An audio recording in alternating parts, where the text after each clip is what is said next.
Hi, and welcome to Sixcess Stories. We are your hosts, Christina Gent, And Eric Ozarowski. and this is where we get to share real conversations with the Six Degrees community all about life, leadership, and the power of meaningful connections. Rudy Miick is back for round 3. I have got to get creative with new ways to introduce the brilliance that is Rudy. He's the founder of Conscious Communication, and believe me when I say that this work works. On a personal side, he knows a thing or two about wine, and I think it's safe to say Bougie Mana has made its way into his top restaurants in San Diego. Yeah, in this episode with Rudy, we got him to open up a little bit, which was really fun, and share some personal stories. We talk a little bit about sports fandom and how that's tied to identity and his opinion of sports in America. We got into marketing, manipulation, and the difference between cult and culture, which is a really interesting conversation. We also talk about a framework that he has tying passion to purpose to performance to be as great as he can be at whatever he's working on, and has some really interesting personal life stories about how that has shown up and excellence has shown up for him in his career.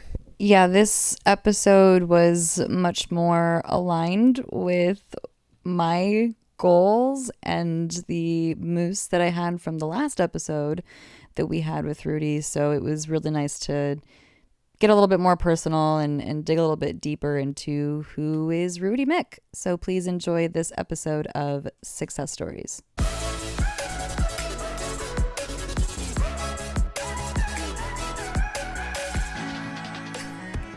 What I always appreciate, however we start, is the naturalness of you two as hosts. And what I noticed for myself, at least the last time I was on, for both times that I've been with you, there is a pace at which we're moving and almost a grace of flow and a grace and a pace that is a little bit, I'm not on stage speaking to the group. We're literally just having a conversation over a glass of wine with intimate buddies, right? And that's really cool. And I think whether it was audio only or audio and visual, that authenticity, the comfortability of it, not authenticity, but the comfort of it, came across and comes across. So that would be my hope for today as well. Yeah. And I can feel it in my tone and timbre, so on a personal level. Yeah, that's the goal. Yeah. Right. So However we get there. yeah. Well, because even to the point that you just brought up of not being a light switch, so even in these settings, when we're having these conversations, that just naturally there's going to be something that comes up that is learning, because the people that we are having on and just the nature of the business ownership, and then especially with you, Rudy, in the conscious communication work, and then there's moments that happen that we can identify like, oh, that was X, right? And it's instead of telling people about what something is, it's identifying it when it happens and then being able to like, oh, we just switched from you to I, or whatever that comes up. And I think that that's a different level of learning. It's the fly on the wall aspect of it, which was actually really fun, because our most recent call with Chiadani, she had never heard fly on the wall before. She's from Mexico. And so that was just a really funny, I was just like, oh, I didn't even realize, like, yes, that was something that if I'm from a different culture, I have no idea what that even means. She was like, what a funny image to think about a fly on the wall. And I was like, oh, yeah. Kind of like ratchet up and ratchet down. If I don't know what ratchet means, then yeah, that's probably a big part of feeling left out when I go to Mexico, is the jokes are really hard for me. Right? It's hard for me to really understand what we're joking about, unless they're, I'm gonna say, more like elementary level, probably, right? Just based on And does that change for you in the states, different states you're in, or again from the nomenclature or the accent of different parts of the country? I don't know if I can pinpoint a moment in the US where there was a at least not from a language or even culture piece, maybe just more of uneducated on whatever the topic was or whatever that might be. So I don't know that it's been about language in the US like it is definitely in Mexico. So American English definitely has intonation shifts and regional humor that is, or rural city humor or whatever, and every state's got these little nuances, at least in my experience. That's in English, right? Or American English. And then go to the UK or go to some other predominantly English speaking country, Canada, wherever. That's what I thought you were talking about is, okay, so now I'm in Spanish or I'm in French or I'm in wherever, and same thing, these regional dialects or regional nuances of inflection or humor or whatever it might be. That's what I thought. There's a level of so my level of Spanish, and then there's also just vocabulary that I just don't know certain words that would be playing into the joke. And then there's parts of the culture that I'm so unfamiliar with. Right. I'm sure that there are states that I could go to and there's jokes that are being made that I don't understand. I don't recall moments in the US where that's happened, where I can definitely pinpoint times in Mexico that it has. And so then that begs the conversation of, is Spanish your primary language or secondary or tertiary, right? Or are you polyglot? Where does that nuance rank, right? I mean, that's again back to fluency. What's first, second, third, and how fluent am I in each of those? Yeah, for sure. I mean, it is second to me. It's not first for sure. So. Okay. So that makes sense. Uh-huh. Same thing actually in the industry. I mean, if we're going to play at this, there are musical jokes, there are sport jokes, and there's, depending on what music or what athletics or whatever, right? One either understands them or doesn't, and may go right over somebody's head. Well, it's the learning cycle. Right. It is. Yeah. It is conscious incompetence. Yeah. It's how fluent am I. Right. Which then, from a business perspective, becomes the concept of everything's an interview. And so if I know caps, right, I understand the jokes or the geography or the whatever those nuances are, and you happen to bring up said topic, giveaway is for me to join and go, oh my God, I love that, right? And way more powerful is, oh really, you just brought this topic up, let's see what you actually know, because I know that I know. Right. I think that the most common version of that I've been guilty of is like someone will start talking about a movie and you're excited about it. I'm just, yeah, sure, I've heard of it. And I've never seen the movie. And how honest and truthful and how, what's the impact of that? My intention is more of, I see you're excited and I don't want to derail the energy. So I'm going to just say yes to allow you to elaborate on the movie. Because actually, you're going to tell me about it whether I say yes or no. I can tell that you want to tell me about it, right? So it's kind of if I'm hearing that. Well, I'm saying something slightly different if I'm actually hearing you.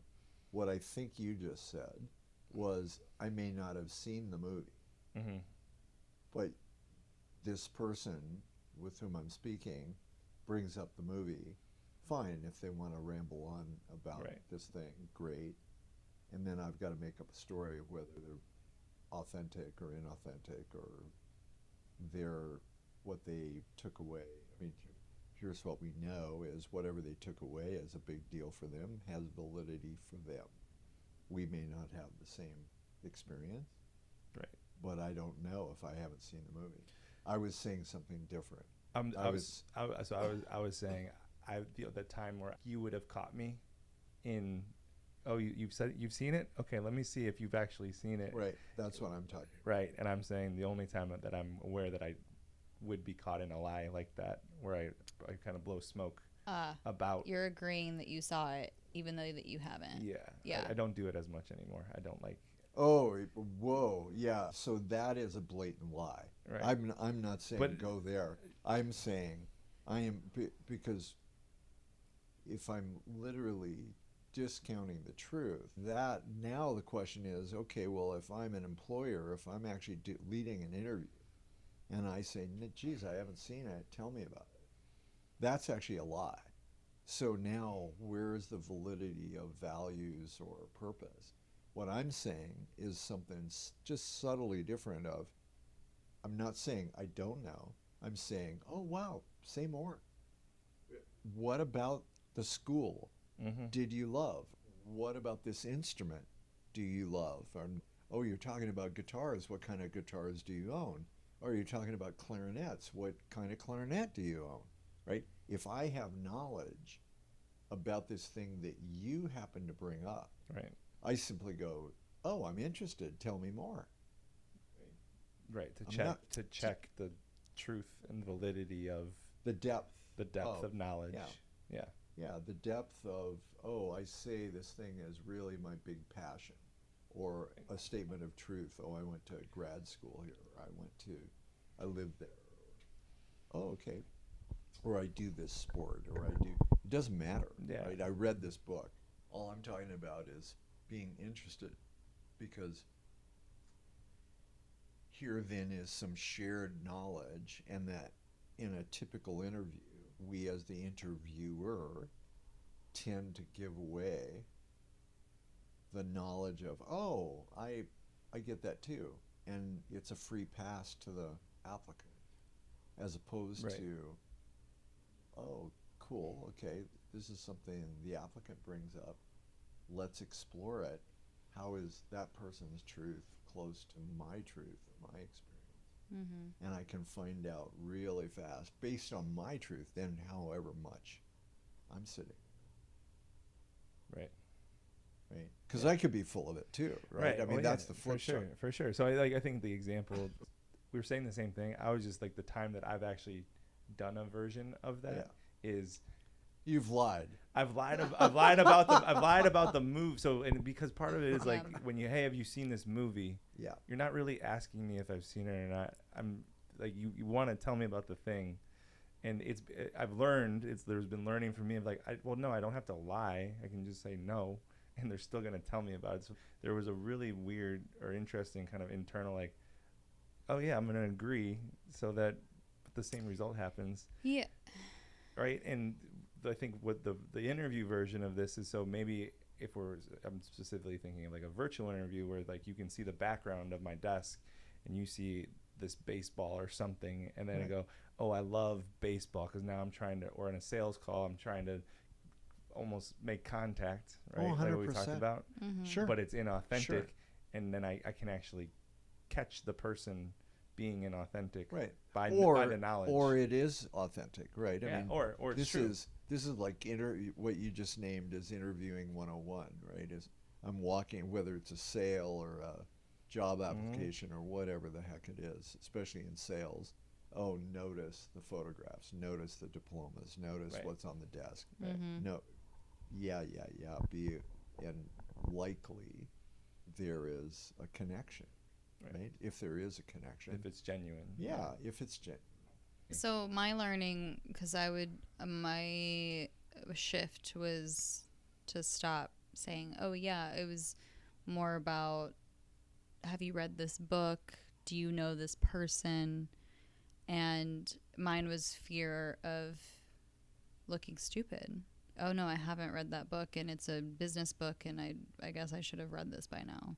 So there was part of me that would say, oh yeah, I think so. Yeah, totally, right?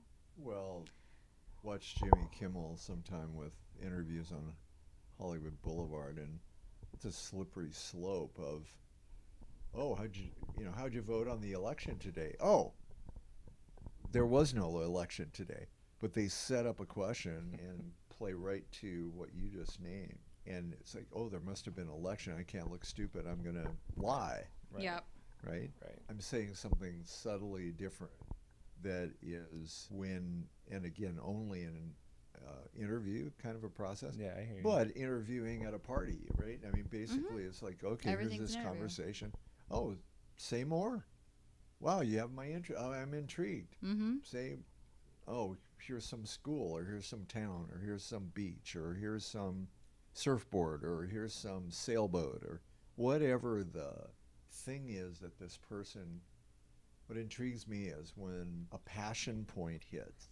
Fine, go there, because that's going to give me a sense of connection, of where, even if I don't know anything, how is this person articulating what they're excited about? Yeah. Right. And if it is getting to know someone, and I do know the information, it's going to give me a bellwether of, is this conversation going to continue? Is the relationship going to continue? Or is this person's actually in this initial interaction blowing smoke, and pay attention to that, Right. Mm-hmm. right? Well, we've talked about, I throw out all the interview questions that I'm supposed to ask and all this stuff. Like, what do you love?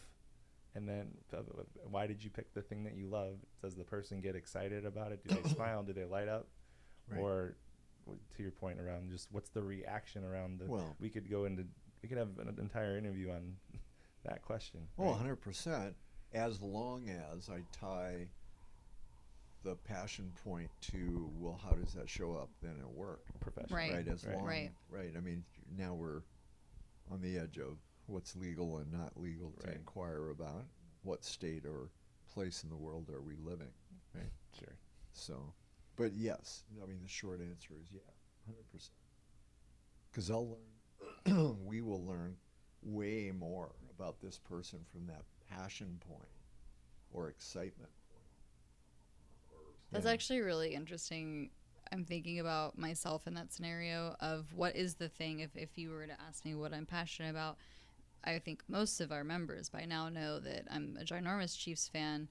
And so then I'm thinking about in this scenario and how it applies to the way I show up and work. And so I'm the person who gets to the bar when they open. I get my table. I have it all set up. I'm right, like I'm in this host mode, and it definitely, that's how I show up in other parts of my life. And so yeah, would that be something that I can uncover as someone who's hiring of, okay, there's this thing that you're a fan of, and how does that actually show up for you in your life?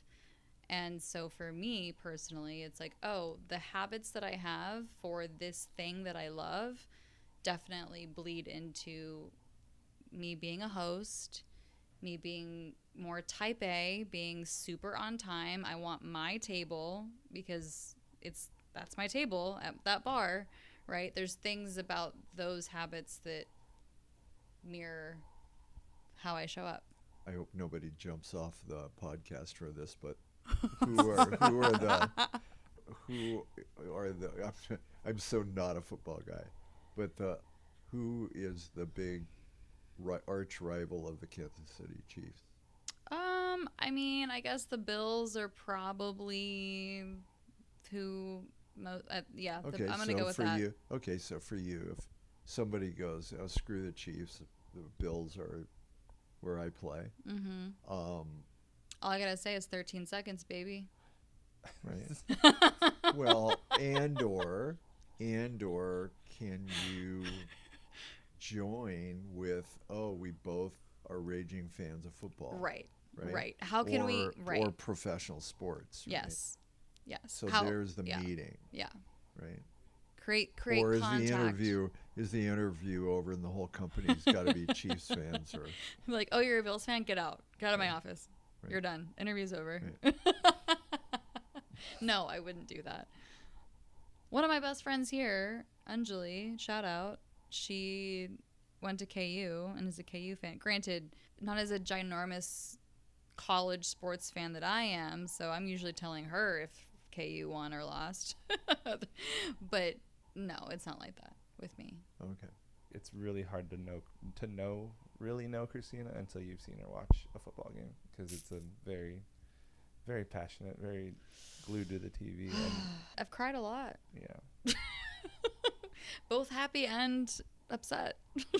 there is a lot of drama in sports. It's also becoming such a reality TV show. And so there's so much around the sport itself that honestly it annoys me, because there's the broadcasting, and I mean, just the most recent Knicks win, and within 30 seconds there's reporters on the floor asking these players questions, and I'm like, man, can we let them celebrate a little bit and enjoy their team, and instead of going straight to, well, now I have to go market myself and this team and everything that we just accomplished. I celebrate your passion about football and commitment to a team. Mm-hmm. I totally get it. And Eric, to your point of, hey, you don't know Christina until you've seen this experience, witnessed this experience.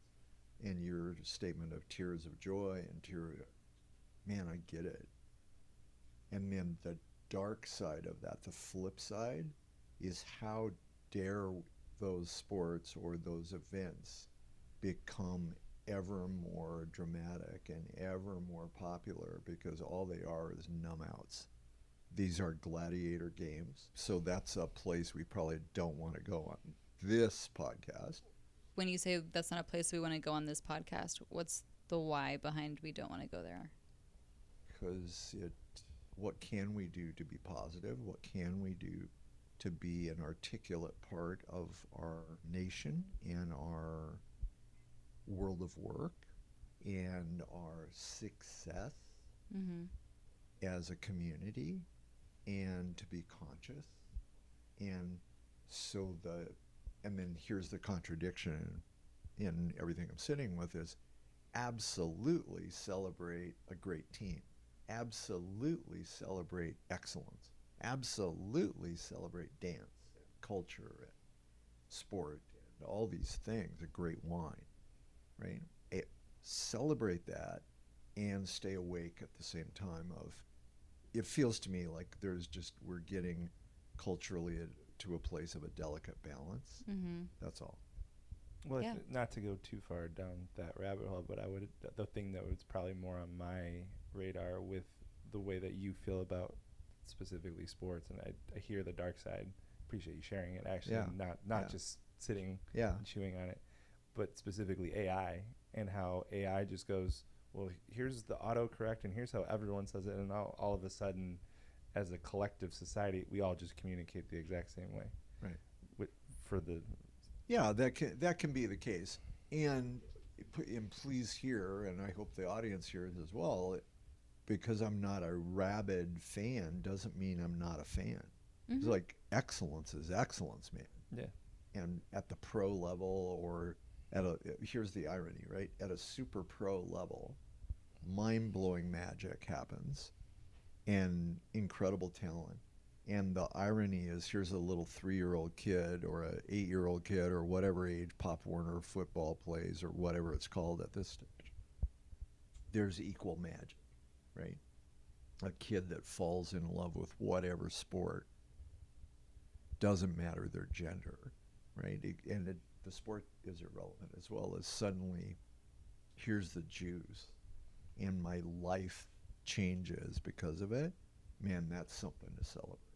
Absolutely.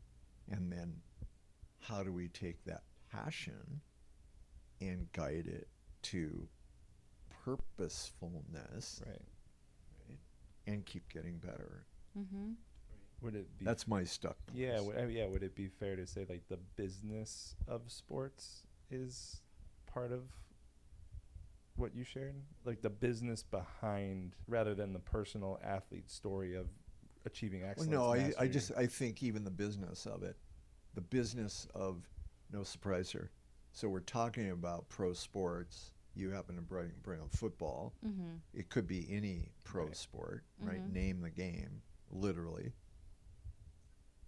What I'm alluding to is anything, as soon as we overdo anything and it turns into an ism, Right. we're in trouble. Right. Watch out. Gotcha. We're out of balance. Gotcha. We're out of balance. The last thing on this diatribe is under a case of geopolitics and global, not even national. It's like, hey, yeah, just keep everybody busy with that noise, and then we could do whatever we Right. want to do. That's what concerns me. Sure. Yeah. Social media would Yeah. be the other. Yeah. Totally. Yeah, it's interesting with the work with conscious communication, and the more that we've done the work, there's more and more moments that I can recognize, whether I'm watching a sport on TV or I'm there in person, and understanding that there is this element of like, oh, these are my sheep, and here they are, and they're falling into place, and they're going to the game, and they're spending money on whatever. I mean, something that was just a small marketing thing that, I mean, Eric and I had a whole conversation about this marketing piece that exists at the Padres game. It's this, they took the camera that moves around and they made it into a Disney cruise ship. Wow. And it moves back and forth.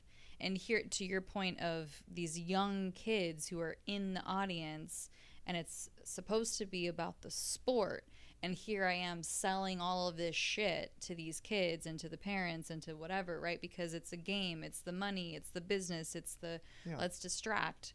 And so I think with so much of the awareness practice, I can look at that and say, oh, wow, what a smart marketing campaign. And like, yes, I'm talking about it. So here I am talking about the thing. And so literally, and maybe I just cut out who it is on the podcast so that they're not getting free marketing. And at the same time, just noticing, being able to notice, being able to identify how they're trying to get me, right? And I'm like, oh, okay, I see you.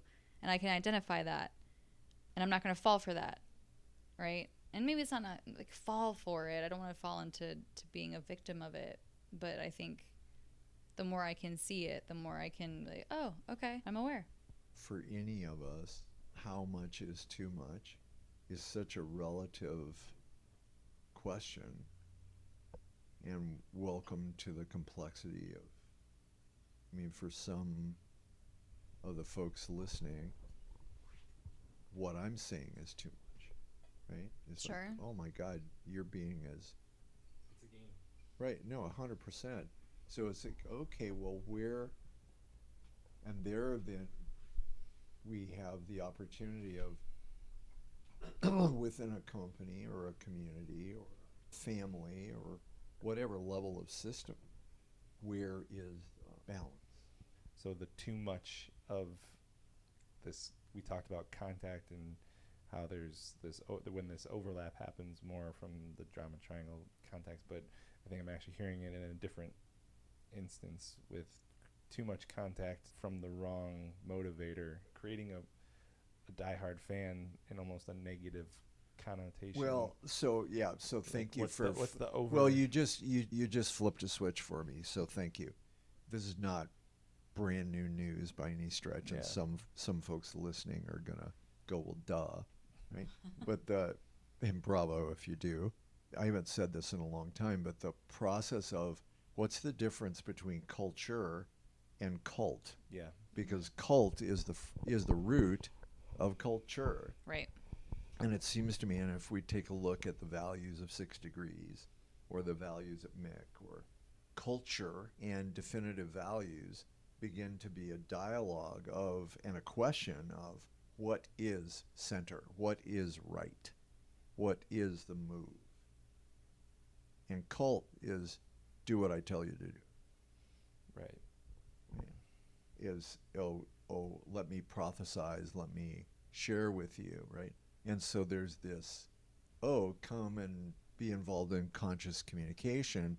Well, please know, anybody listening, that conscious communication is about asking as many questions about what direction do we want to go and how do we go there, as it is use the tools. right? The tools are actually built to ask questions and to stay in balance, whatever balance means, without dogma, without the pedagogy of saying, or the pedagogy is keep asking questions, right?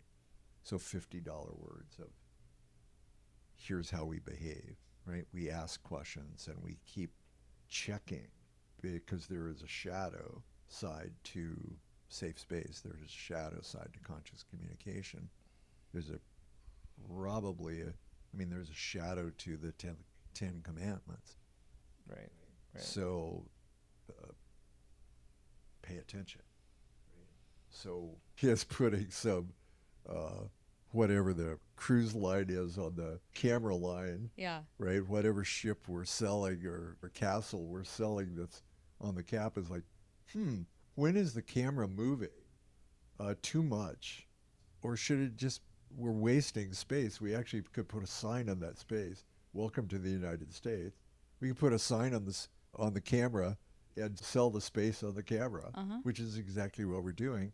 Welcome to capitalism. Yeah. Well, that was the whole conversation. It was like, to me, that's whatever the price was for that. It's So one of the smart. most valuable marketing, because it's the act of it moving back. There's movement to it. Right. In a completely different way than every other ad that's in my face at the. Right. Yep. It's constantly grabbing attention because it's moving, and it literally it does give the look of it's a cruise ship on the water and it's moving Does it back and smoke forth. and toot? It's Not running? yet. Not yet, but yeah, no, it probably will next year. They'll invest a little bit more, make it As better. someone in marketing, like, that's so smart. Yeah, it's so smart. I see everything that you have shared about the concern of it, and I hate it at the same time. Right. Like, That's really smart, and I hate it. yes. Right. Well, Yeah. it's so Welcome funny to paradox.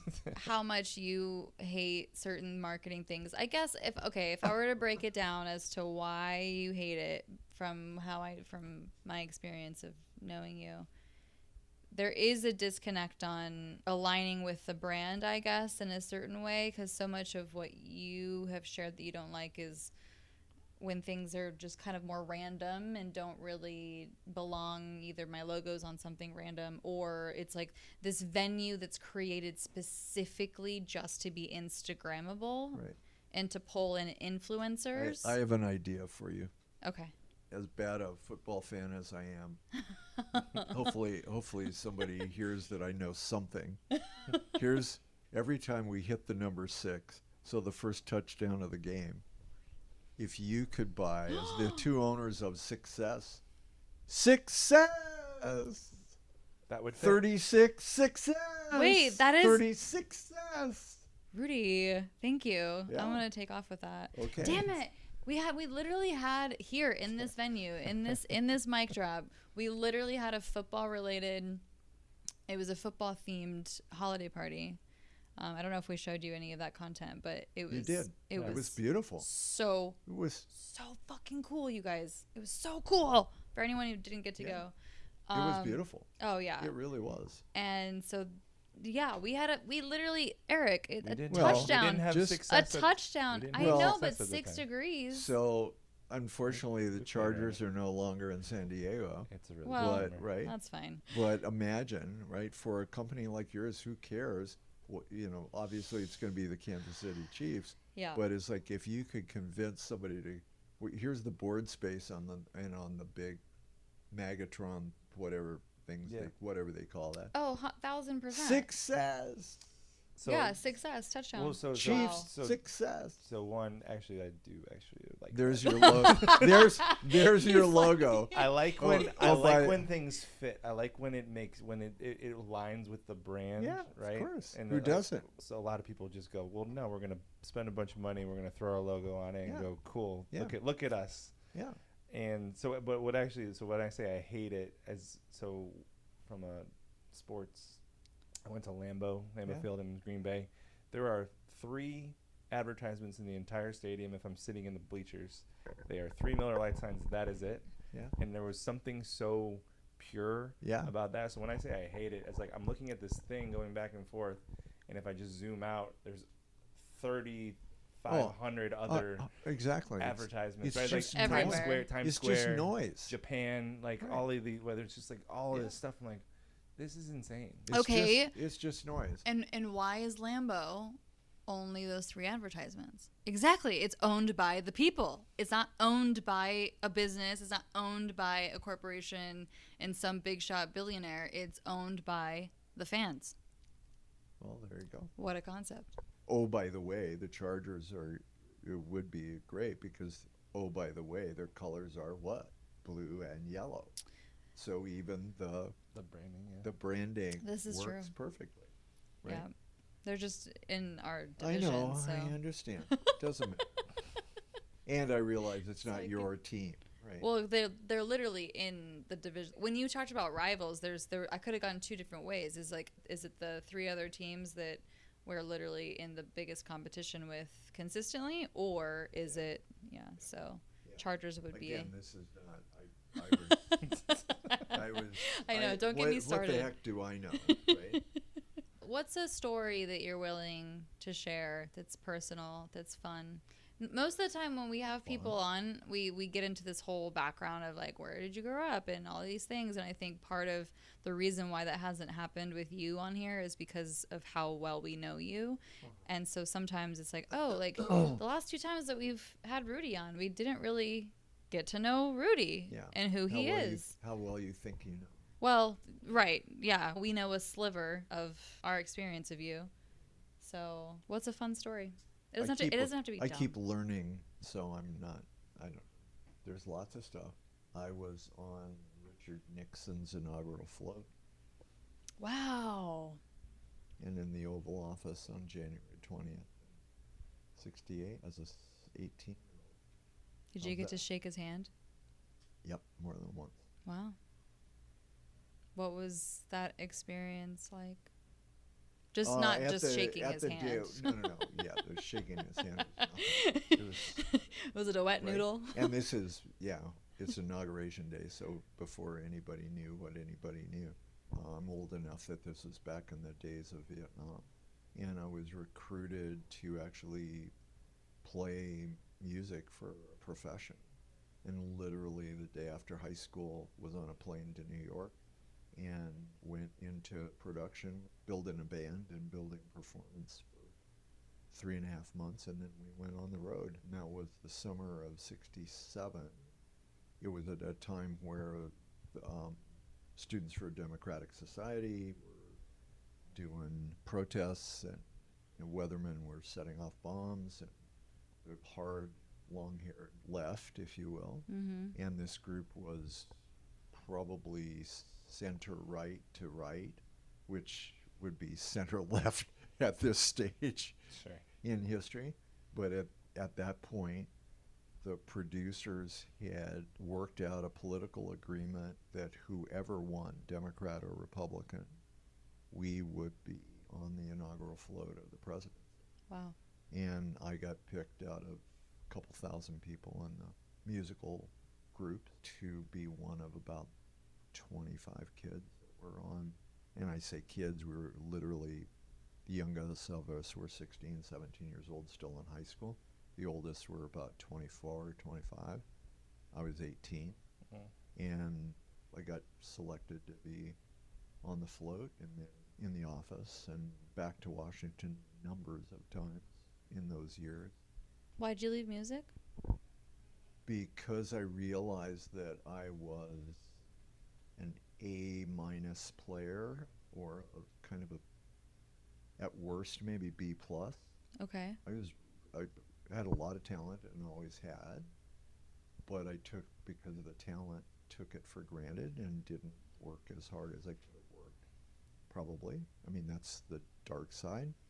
The other piece is I lived in LA for professionally as a musician, songwriter, and jingle writer. I went out originally naively enough to think I was going to score film,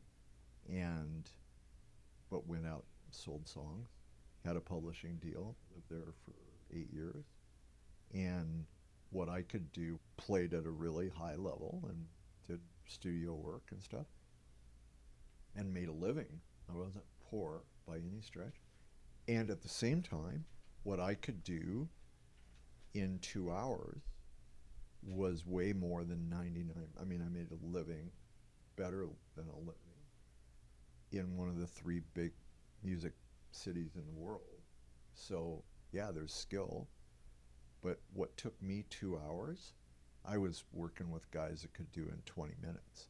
And it begged, that was the first time in my life. I was a whopping age of 20.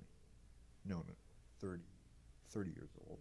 And at 30, the concept of, this is actually where the concept of what's A plus mean, is like I realized after years sitting here, in those days, the only way to get a gig was to pick up the phone, right? You were on a call list, and I was regularly called.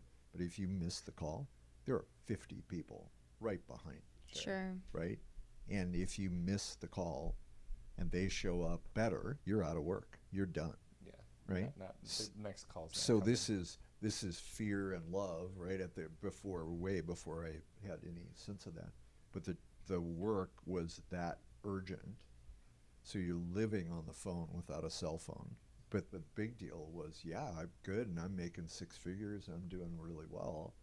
But I was playing with guys that could do, like I said, in 20 minutes what I took 2 hours to do. It was like, and I wasn't happy. And so I said, so it begged the question, wow,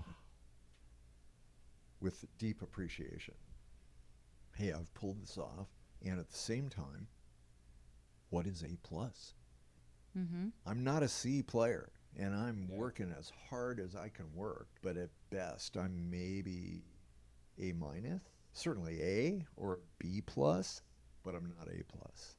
So then the question very quickly shifted to, well, what am I A plus at? What is the thing that water just flows off my back, right? And my business building restaurants, and I looked in a mirror and went, dude, that's your A plus. And Did literally, you have experience in that? Yeah, by then you were involved because of being in LA and the like. Well, I had already started my consulting business in restaurants, but I kept meeting big players, and every time I would say, hey, I've got these songs, I really appreciate your skill, and would you take a listen to this stuff? I go, dude, you ought to be in LA. You ought to be in LA. You ought to be in LA. And I mean, I was told that from when I was 18, being in Washington. But it took me till I was 30 to even have the guts to actually believe it and have a deck ready, a portfolio ready.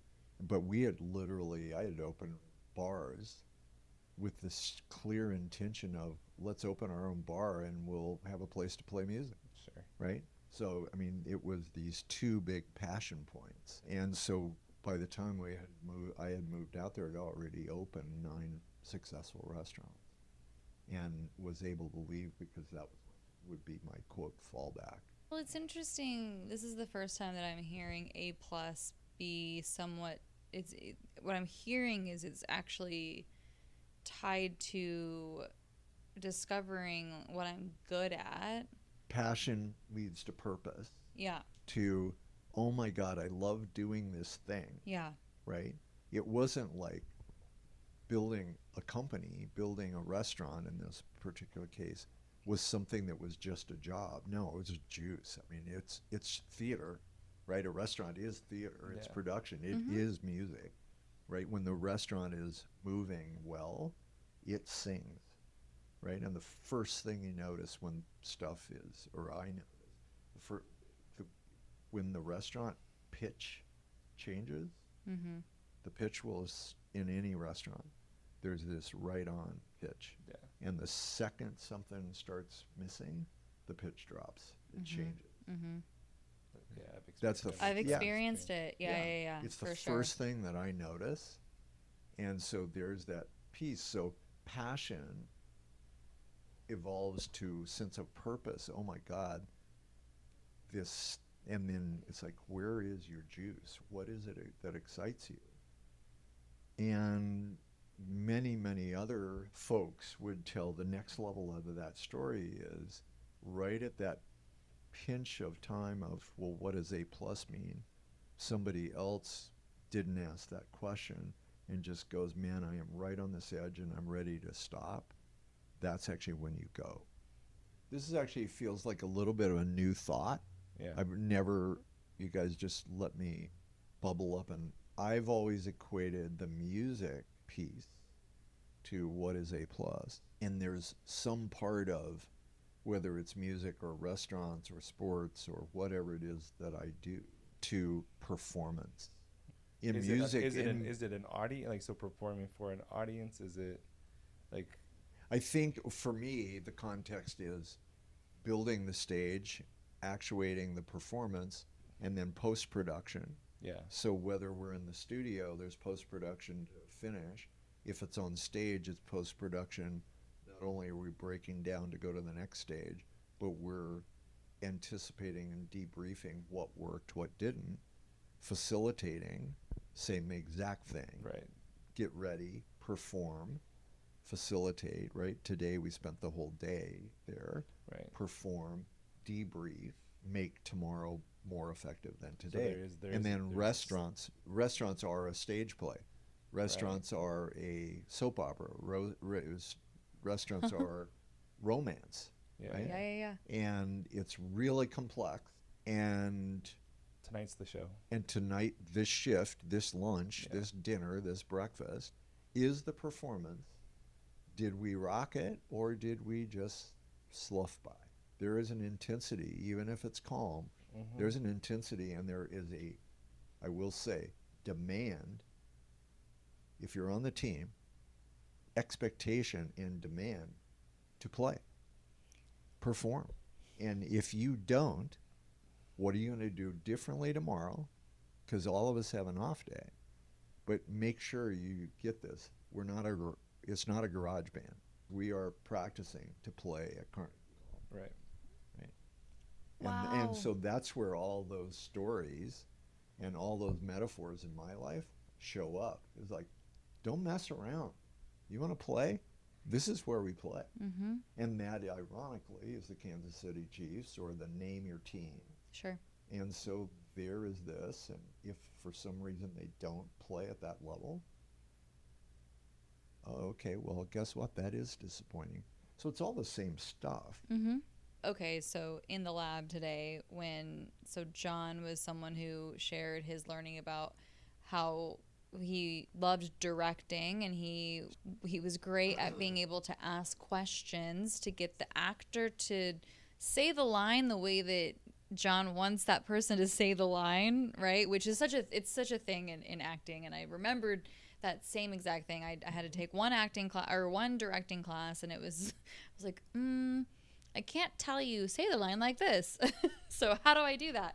And so then right now, as I'm listening to you, Rudy, and what I'm taking from, like, oh my God, how did I not connect the dots from acting to now, is this feedback loop part of what we do 100%. now, because same thing. After every single dress rehearsal, we would all gather on the stage and, okay, what were some of the things that went well, and what was different right? And it was all to take a performance further, right? And let's be aware of, oh, this person missed their cue, and how do we make sure that doesn't happen? Whatever, right? Same thing's happening now. And then the other aha moment, the world's a stage, right? We want to be seen, we want to be heard as human beings. So regardless if I actually have an acting background or a music background or an athlete is also on a stage. It's the same deal. Right? Yeah, sure. So each of us has our version of being on stage, and we want to be seen, we want to be heard. So it's a performance. And how do I make my performance better? And so you just hit the bullseye. Dare I go full circle? That's a real interview. We find the passion point of the applicant and find out if they do the work. Right. Or if they're just a garage band player. Sure. And if they're a garage band player, I don't need them on the team. But if they rehearse and they play and they practice and they debrief and they practice some more, and they know every guitar they've ever owned, or bass, or roll, or they can remember scripts, whatever it might be, right? Whatever that juice is, Oh, okay. Well, guess what? I can teach you whatever the company is we're building. I can teach you the job. For sure. What I cannot teach you is that passion to purpose and the values. Who knew this is where this would end up? But my storyline is I've been doing that model since I was 4 years old. I mean, it's how I was raised. It's how I was because of, thanks to music. I mean, just an early childhood. My folks somehow found the money to get private instruction and tutoring and playing and supporting, and then it became sports as well, and then it's just, why would you do less? Sure. Do not show up less. Mm-hmm. Don't waste your time. Mm-hmm. All of a sudden, a few decades later, now I can look back and go, oh my God, there's a straight line. Yeah. To age 5, age 4. It's really interesting, right? If I look back, I can definitely see the line of how I got to where I am today. And so much of us spend so much time in whatever year that we're currently in. And so if I look back at other ages and thinking like, oh, well, I'm going to go do this thing. I mean, I thought I was going to go act. I thought that was that's who I am. And that's what I want to be doing. I thought I want to be famous. And that's the thing is, part of the draw to acting was the fame part of it. So it was misaligned. And so now where I am today, because I feel so aligned with the actual purpose of what 6 Degrees is and what we're doing, I can look all the way back to even as a child, the ways that I showed up that are supporting the things that I'm doing today. Yeah. Every single job is passion to purpose to execution, and the show is as perfect as we can get it, or we pretend to care, and that shows up with equal speed, if not faster. And it's like, why would I waste my money going there? Mm-hmm. And so many people just don't get that path. And then here's all these signals you guys were talking about. Well, what's a clean bathroom? And why does it matter? Right? Well, it's all of it matters or none of it matters. And right. It's just which one do I want to, where do I want to play? Right. Where do I want to play? Right. And why would I do anything, full circle, why would I do anything less than A+? Mm-hmm. And this is not about money. It's about, okay, within my little tiny place, my little card shop, my little music shop, my little whatever it is, it doesn't matter what the company is. In this little thing, what is clean? What is caring?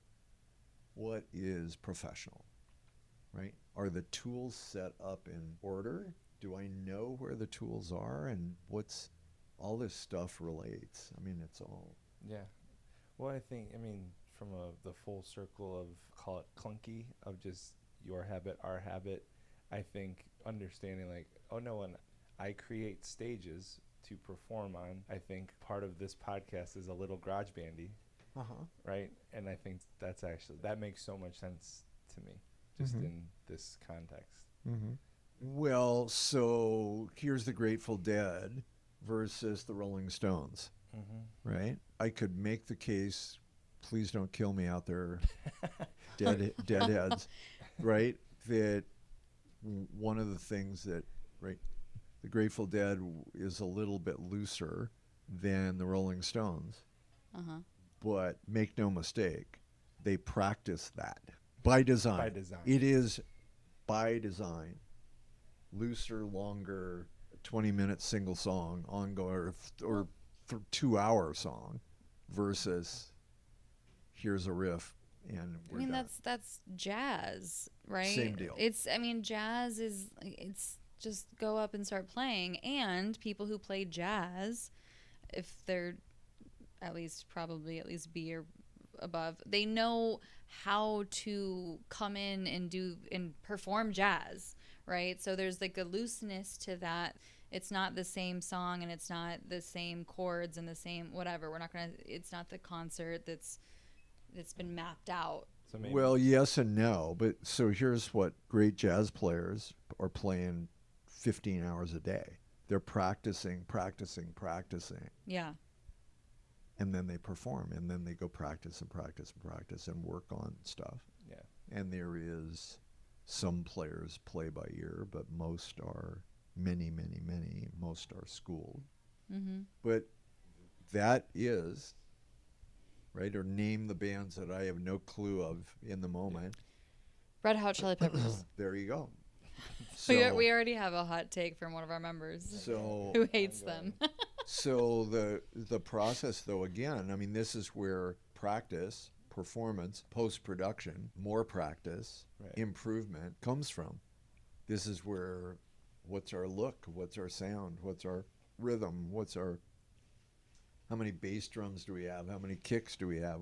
The people at the top do not get to the top by accident. What's the maybe that's not the largest company.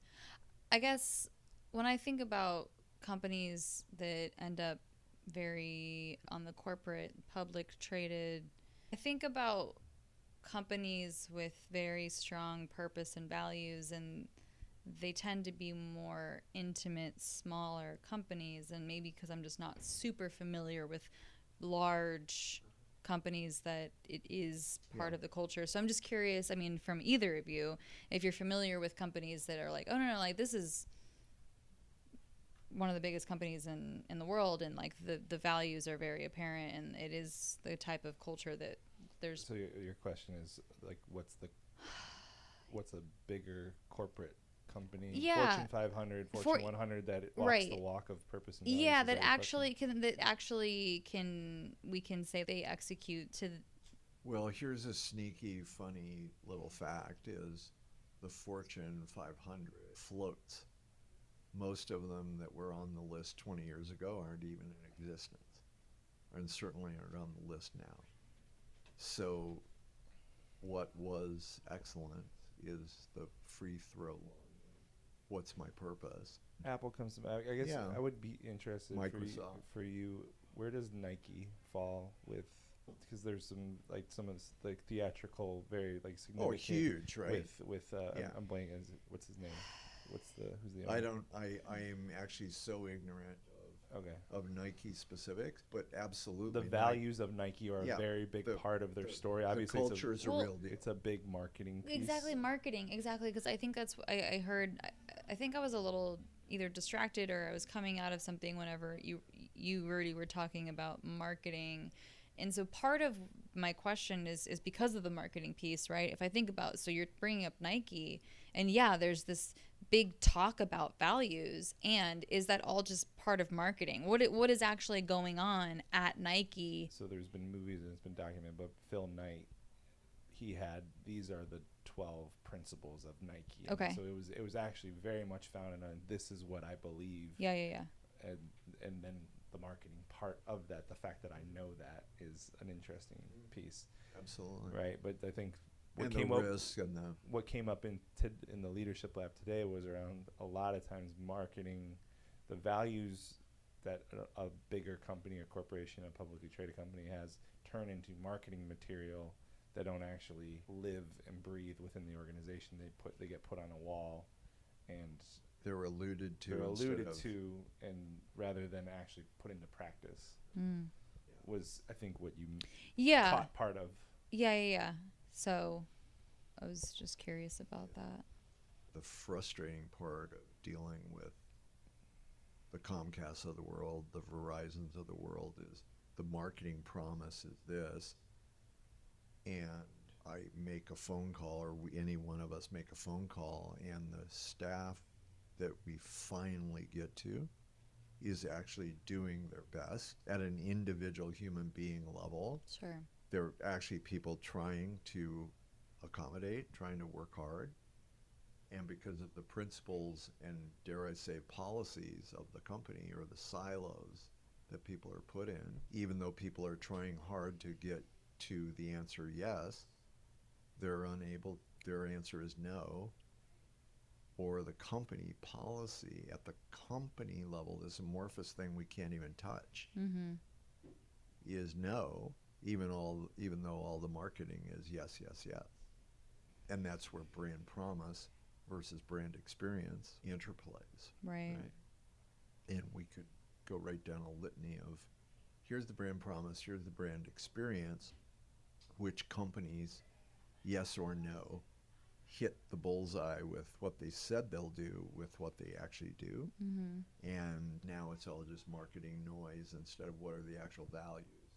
The reason why I asked about the just large companies, and yeah, Eric, when you said plug in X amount of years when 6 degrees is, so with our growth and in these now conversations of, all right, what cities do we want to expand to, and what does that look like, and how many people is a full market, and right, all these conversations on growth.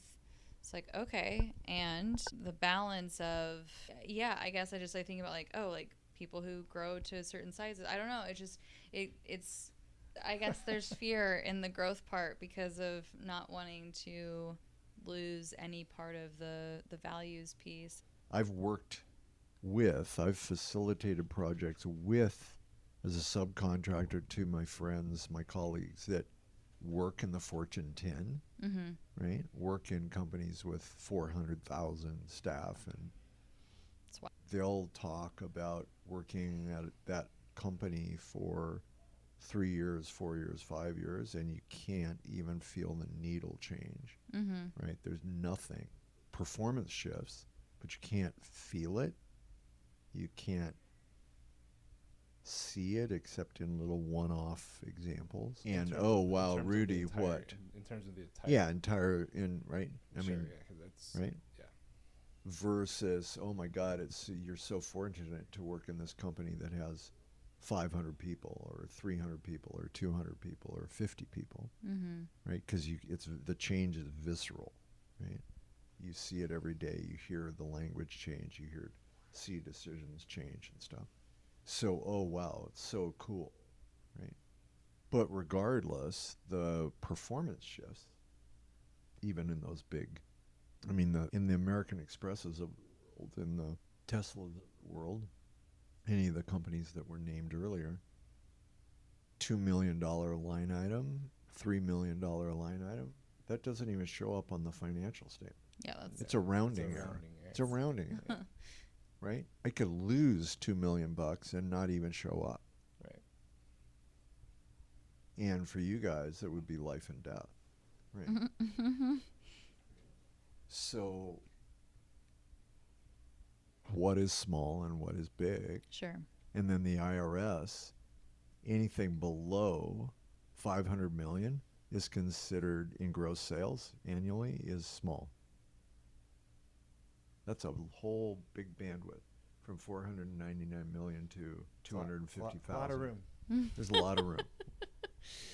So what is small meat? Yeah, right? Well, exactly. And that's a funny thing about some of the times that we talk to just any business professionals, and they say that, like, oh, well, we work with small to medium-sized businesses. I'm like, well, what the fuck does that mean? Because that definition is very different depending on who I'm talking to.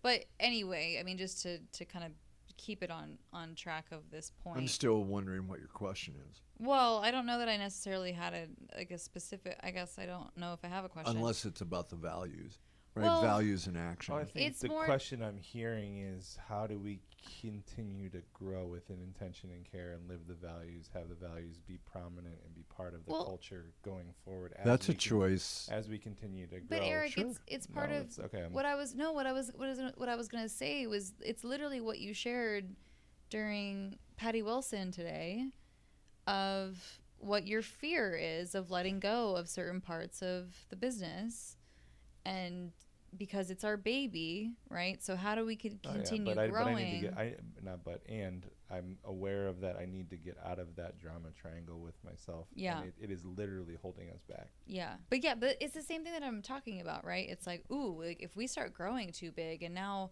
we're in another city and now I'm trusting another, like we don't even live at, let's just, Phoenix. And we're hiring people in Phoenix to operate Phoenix, right? So then it's letting go enough and hiring, using all the tools to keep building. But this is where communication comes into play. This is where strategy structure comes in play. This is where decision making comes in play. And no matter how much you delegate out the daily management, there's still the ability to track how are the values used. I mean, you guys know this. Yeah. The values in Yeah. a conversation are we in the present moment? Are we referring to and using values as verbs? Are we making I statements, collective I statements? Are we talking in pronouns or proper nouns actually being described? Those are all measurements, metricable, if that's a word, as much as the dollars and the percentages. Right. Well, I think Right? even just the thought of, oh, like, what are we going to do when? It's like, well, that's not present. No, it isn't present. It's fear. And it's Sure. fear. No, it's 1,000% it's fear. It's fear. It's 1,000%. Yeah. So I think maybe the real question, maybe, correct me if I'm wrong, Christina, but it's like, what do I do with this fear that I'm experiencing right now?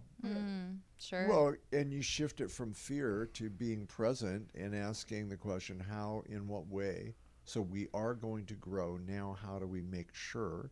Yeah. How does the system? Yeah. So this is where, here's the existing culture and the brand. We have one unit. Now we're going to two. What is the strategy? What is the structure to ensure consistency? It's So simple. It's simple is just not easy. Right. And then to remember and then to hire people that are in alignment with the values and with the, right? Starbucks case study is classic, right? Of no matter what the ups and downs are, as long as Howard Schultz was running the company and growing exponentially, right? Yeah. And then all of a sudden they go to New York and somebody sells a license to some people in the East that are not in alignment with the value system. And within 6 months, they've got strikes and union calls, and now there's union. That's a misalignment of the culture, nothing else. Right. It was a missed sale in some way in the name of growth or whatever. I mean, I'm not on the inside, so I don't know. Yeah. But at the surface and the media and the just 2 layers in, looking at the performance and the actual street just interviews, this part of that process, as an example, is visceral. The staff turns into victims. Their reasons, stories, and excuses. The values are not supported, and the next thing they know, the only respite is we're going to strike and form a union. Right. No doubt there's wind checkers and there's union people all around ready to just circling the wagons, right? And some people would say, oh, unions are the best thing. To me, unions are really, really serve a purpose, but they're also a last resort. Yeah. And there was no need, but it was a miss on the alignment of to whom do we give the brand, turn the brand over. Right. And it didn't take long. The experiments that he chose to do with somebody else. Got it. Okay. But just even like so as a CEO, as a leader, like I really enjoyed or appreciated that being the focus of That's my role. This is the job. Yeah. As the CEO, there's other parts of it, but this is the one that, in terms of growth, in terms of what you're talking about, Rudy, of scaling. I would say, to me, it's of the culture and the vision. At the same time, my experience is as soon as we put the title of, oh, you are the keeper of the values, all that responsibility being on the rescuer of, well, sure, turns that one person into the keeper of. And granted, he's the founder, so I get the metaphor. Yeah. Totally get the metaphor. Yeah. But it's like, guess who? I would have put keeper of the purpose and values on every single. I am a keeper of the purpose and values on every single person's card. Sure, yeah, because it gives everyone else an out. Because it gives them a purpose. Right. Well, They're the way. So yes, if it was on everyone's card versus one person having the title. Yeah, exactly. Right.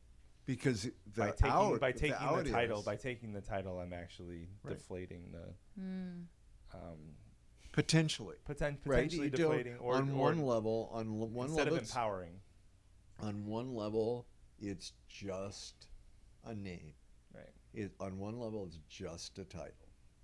On another level, it's a crack in the dike that says, watch out, because as soon as we put this on one person, it lets everybody else off the hook. Right. So to me, that's a red flag from a structural place. Yeah.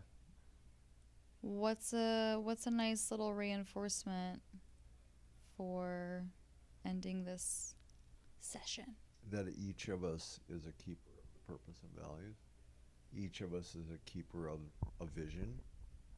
And a great interview is, if you were to join us, what would be your role in maintaining the vision or the purpose?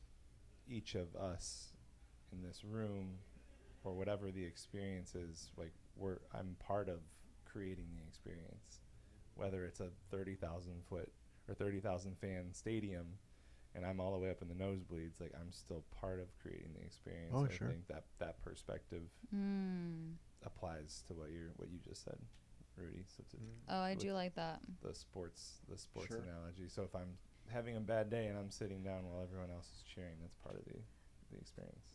Sure, it's the positive take on the difference between I'm in traffic versus I am traffic, because traffic only exists because we are traffic, we are part of it, which can be more of a negative view on it. And what's the positive take on every single one of us in this moment is part of the experience. And there's that what you just said created a different light for me. I really appreciate, I think this, of the 3 times that we've sat down, this felt the closest to what our platform has been for the past year, I guess. Huh. Of just more fly on the wall, casual conversation, and on brand. Look where it went. It went to some really wonderful points, and we got to learn more about you, Rudy, and we got to hear story, and we got to talk about things that were relevant to what each of us does. And it came up naturally, not because we specifically said go, right? So I really appreciated today's conversation. Thank you. My pleasure. It's always a joy to be with you guys.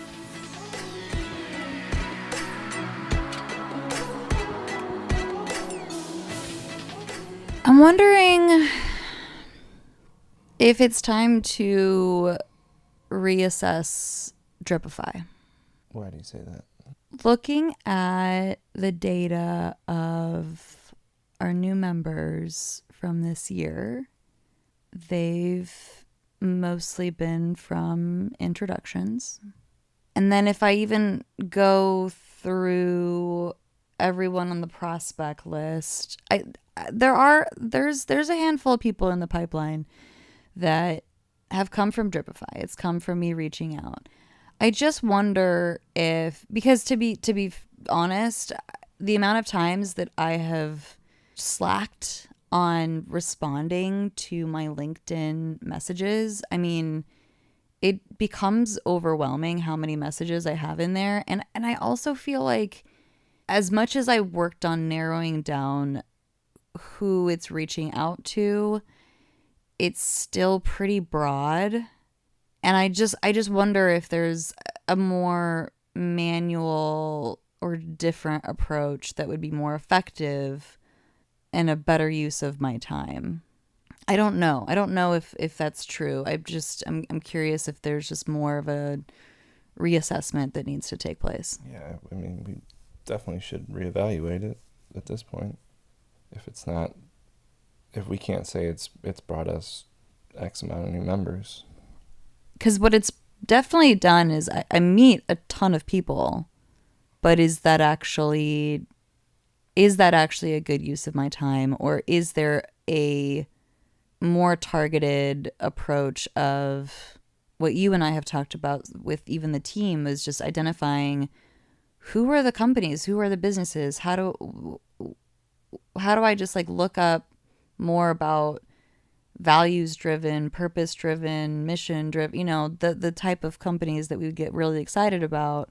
This kind of ties into the Rudy conversation, where the hard part is like, if someone has values on their website, is that real or is it a marketing thing? It's hard to target those types of companies. It's not as black and white as like, this company has this amount of revenue and this many employees, and right, like those criteria exist a little bit easier. So if someone has values, that's great. It's a good first step, but it's hard to know if that's more of a, we're doing this because we think we're supposed to and it looks good for whoever's, whatever the thing is. I mean, there's a bunch of really successful companies or well-operated companies that maybe the values part isn't as well defined. Like, it's not an end-all be-all. So it's almost just finding companies and people that are building companies that we think are really interesting and that are really cool.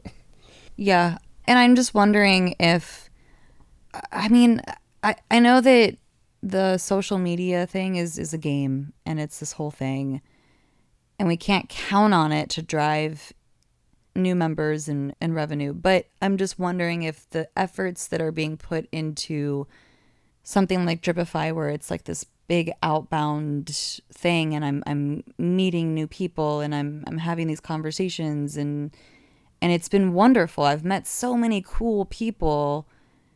I just wonder, there has been a couple of examples already of inbound from the efforts from social media, and one of them even being a member now. And that's such a newer thing that we've invested time into.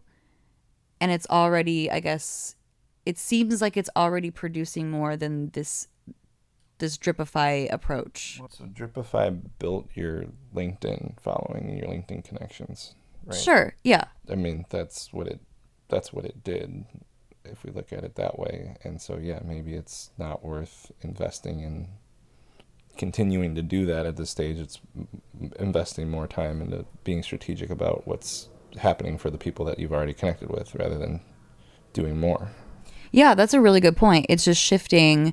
So yeah, yes, Dripify has basically built the connections and the following, and so now to turn on more of just engagement, because that's the thing that right now I think I would actually want to, yeah, it's shifting from new and double down on, here's this group of people that I have connected with.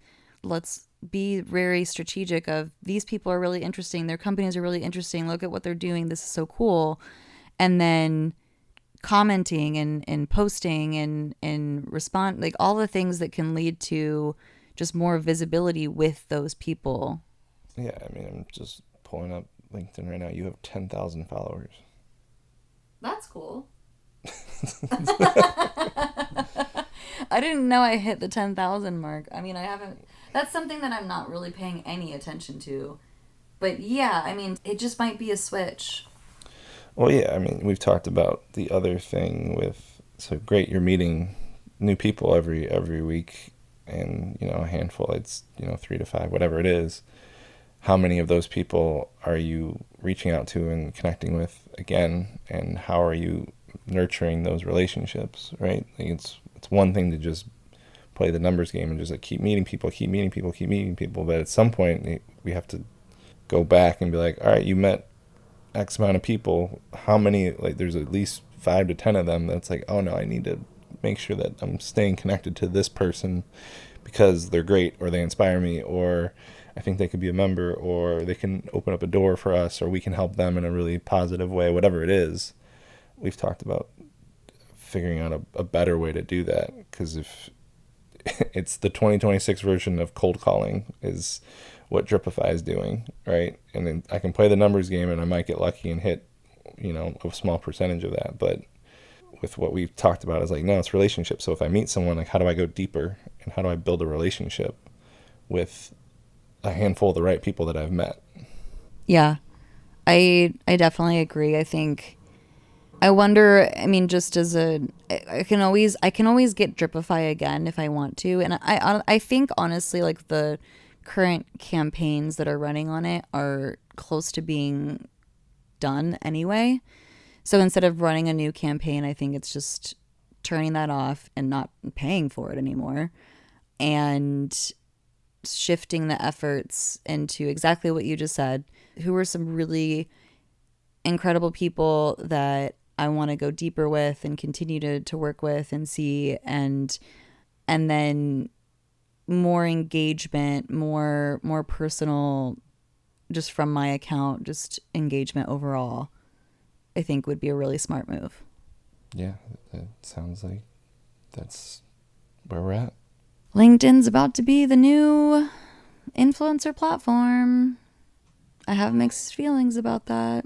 I'm a lurker on Instagram. I hardly ever post anything. I just view shit. And with what LinkedIn is focusing on, with the fact that I have put in more efforts and I continue to want to put in more efforts into my personal branding on LinkedIn, I guess I could see myself getting really sucked into it. And I don't know if that is necessarily a bad thing. I don't know. I think it was probably Gary Vee at some point that I saw a video, or I don't know. I saw a video that someone said something like, with social media, do you want to be a consumer of it, or do you want to be a like a face of it or whatever? I don't know if that's the actual verbiage. Probably not. Do I want to be posting, like, do I want, with social media, do I want to spend my time actually like posting and investing and being one of the people who are on it in that way? Or do I want to just be fucking scrolling on my phone all day and consuming everyone else's stuff? And that was really interesting. Like, oh, yeah, how do I want to spend my time with social media? I have not felt like I am somebody to be on the Instagram, TikTok, that kind of version of it. But from a business side, I feel like more and more, we started this podcast, I've been posting more things, and even just relating to our values and our purpose and what we're doing with this business and community. All of that speaks really just to my heart and to my soul. And so I do feel that the posting is adding value, and that I'm like, oh, I can be a face in this space. And now we pull in so much more ego, right? Like it's so easy for ego to come into that, and that's the part that I get nervous about. Sure. So the fact that it might work scares you.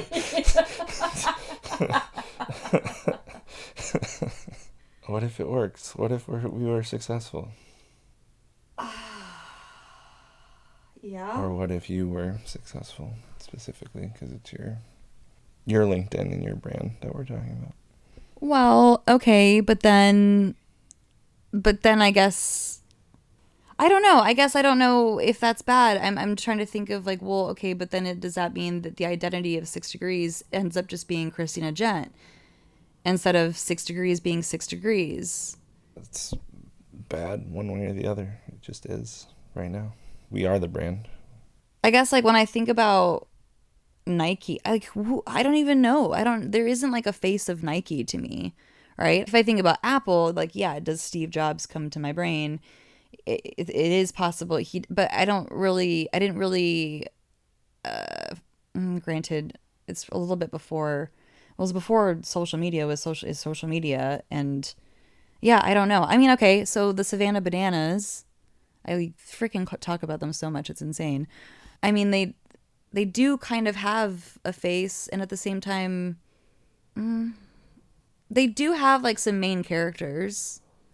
Even like the one dude who's like their main performer, and he has his whole, I mean, he has his own brand kind of already developed on social. Yeah, I don't know. It's an unknown territory for me that I'm exploring, I guess, and it's scary.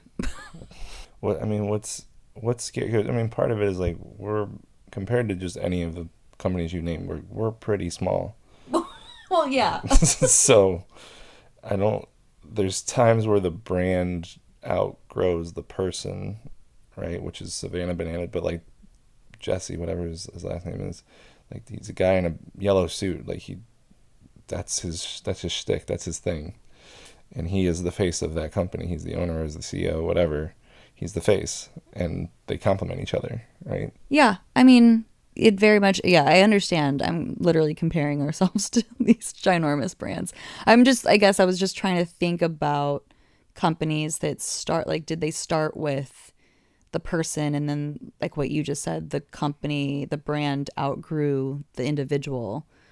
And yeah, I guess that is how we, like, people buy from people. They buy from people that they trust, and they want to be around other, humans.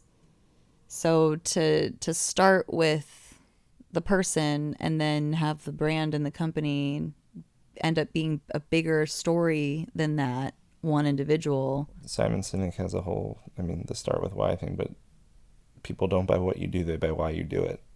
And we have plenty of people that at this point are invested in us and who we are and how we operate and what we're doing, but it's because of us, not because of 6 Degrees, right?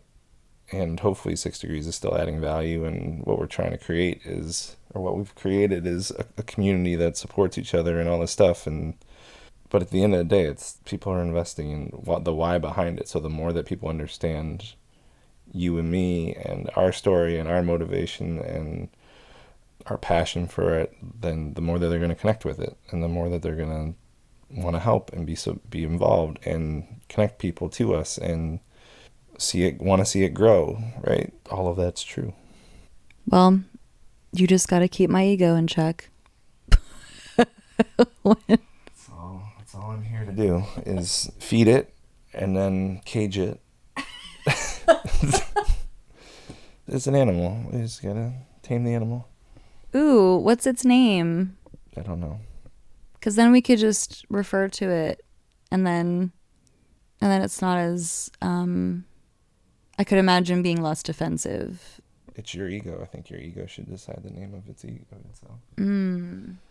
That would be the egotistical thing to do. All right, well, I guess I gotta think about it.